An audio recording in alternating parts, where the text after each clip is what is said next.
श्री गणेशाय नमः। नमस्कार। एक बार पुनः आप सभी का आपके अपने चैनल धर्म शिक्षक में हार्दिक स्वागत है। आज की इस वीडियो में हम करवा चौथ की प्रचलित 4 कथाओं को सुनाने वाले हैं।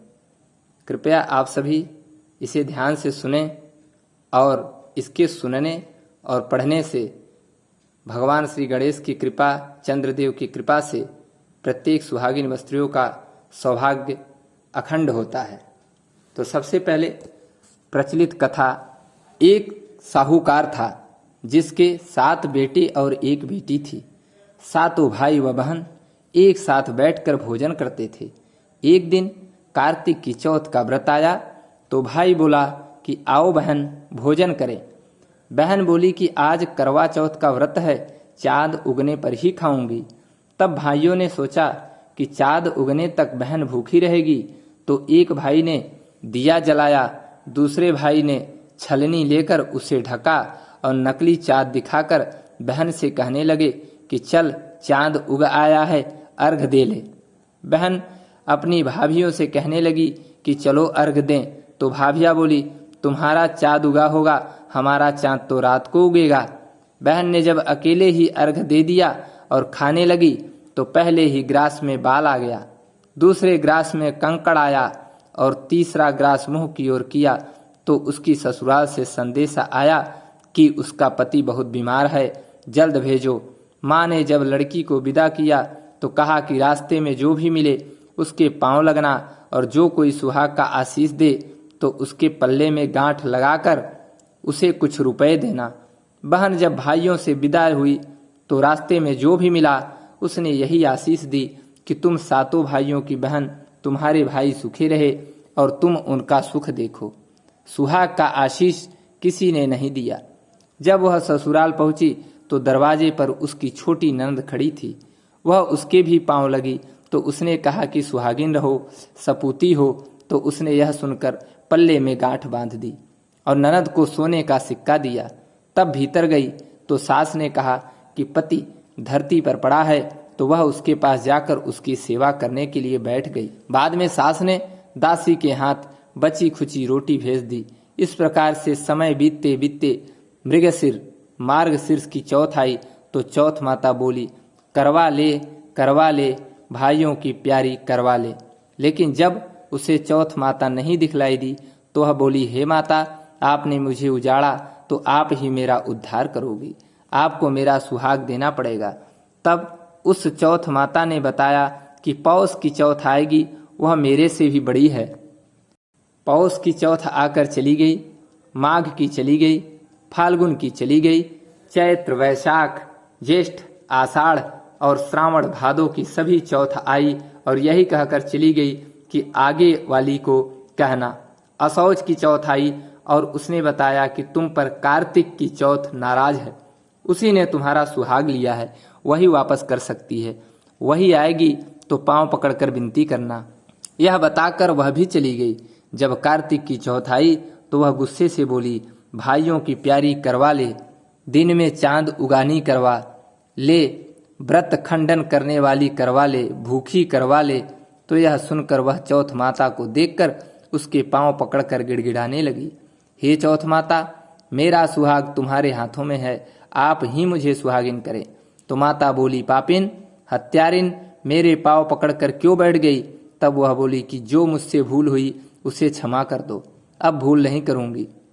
तो चौथ माता ने प्रसन्न होकर आंखों से काजल, नाखूनों में से मेहंदी और टीकों में से रोली लेकर छोटी उंगली से उसके आदमी पर छींटा दिया तो वह उठकर बैठ गया और बोला कि आज मैं बहुत सोया। वह बोली क्या सोए, मुझे तो 12 महीने हो गए, अब जाकर चौथ माता ने मेरा सुहाग लौटाया। तब उसने कहा कि जल्दी से माता का पूजन करो। जब चौथ माता की कहानी सुनी, करवा का पूजन किया तो प्रसाद खाकर दोनों पति पत्नी चौपट खेलने लग बैठ गए। नीचे से दासी आई और उसने उन दोनों को चौपट पासे से खेलता देखा तो उसने सासू जी को जाके बताया। तब से सारे गांव में यह बात प्रसिद्ध होती गई कि सब स्त्रियां चौथ का व्रत करें तो सुहाग अटल रहेगा। जिस तरह से साहूकार की बेटी का सुहाग दिया, उसी तरह से चौथ माता सबको सुहागिन रखे। यही करवा चौथ के उपवास की सनातन महिमा है। अब करवा चौथ की द्वितीय कथा। अति प्राचीन काल की बात है। एक बार पांडु पुत्र अर्जुन तप करने के लिए नीलगिरी पर्वत पर चले गए थे। इधर पांडवों पर अनेक मुसीबतें पहले से ही थी। इससे द्रौपदी ने शोक में डूबकर कृष्ण की आराधना की। कृष्ण उपस्थित हुए और पूछा, कहो क्या कष्ट है तुम्हें? प्रभु, द्रौपदी ने हाथ जोड़कर कहा, मुझे क्या कष्ट है आप तो स्वयं जानते हैं। आप तो अंतर्यामी हैं। मुझे कष्टों के बोझ से बेहवल कर दिया। क्या कोई ऐसा उपाय है जिससे इन कष्टों से छुटकारा मिल सके? तुम्हारा प्रश्न अति उत्तम है द्रौपदी। कृष्ण मुस्कुरा कर बोले, प्रभु फिर मुझे दुख नारी का कष्ट दूर करने का उपाय बताइए। द्रौपदी ने पूछा। यही प्रश्न एक बार पार्वती जी ने शिव जी से कर दिया था। तब श्री शिव जी ने करवा चौथ का विधान बताया था। फिर प्रभु करवा चौथ की जानकारी मुझे भी दीजिए और उसकी कथा कहिए। तब कृष्ण ने एक पल सोचने के बाद कहा, दुख सुख जो सांसारिक माना जाता है, प्राणी उससे सदा ही लिप्त रहता है। मैं तुम्हें अति उत्तम करवा चौथ व्रत की कथा सुनाता हूँ, इसे ध्यान से सुनो। प्राचीन काल में गुणी विद्वान धर्मपारायण एक ब्राह्मण रहता था। उसके 4 पुत्र तथा एक गुणपति सुशील पुत्री थी। पुत्री ने विवाहित होकर चतुर्थी का व्रत किया, किंतु चंद्रोदय से पूर्व ही उसे क्षुधा ने बाध्य कर दिया।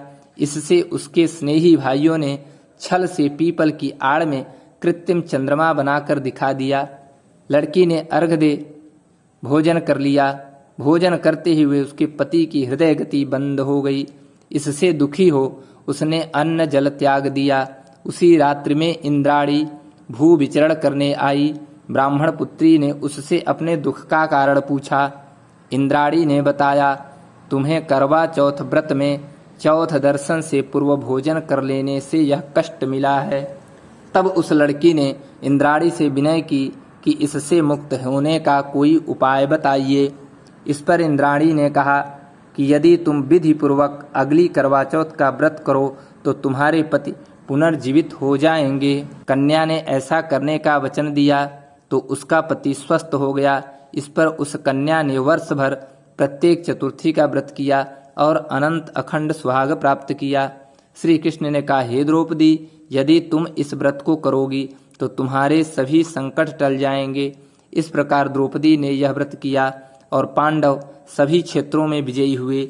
इस प्रकार सौभाग्य, पुत्र पौत्रादि और धन्य धान्य की इच्छुक स्त्रियों को यह व्रत विधि पूर्वक करना चाहिए। इस व्रत में भगवान शंकर की आरती की जाती है। अब तीसरी कथा। एक ब्राह्मण परिवार में 7 बहुएं थी। 6 बहुएं के मायके वाले बहुत अमीर थे। इसी कारण ससुराल में उनका बड़ा मान था, परंतु छोटी के मायके में कोई न था। वह घर का सारा कामकाज करती, सबकी सेवा करती, पर कोई भी उससे प्यार नहीं करता। सभी दुत्कारते रहते।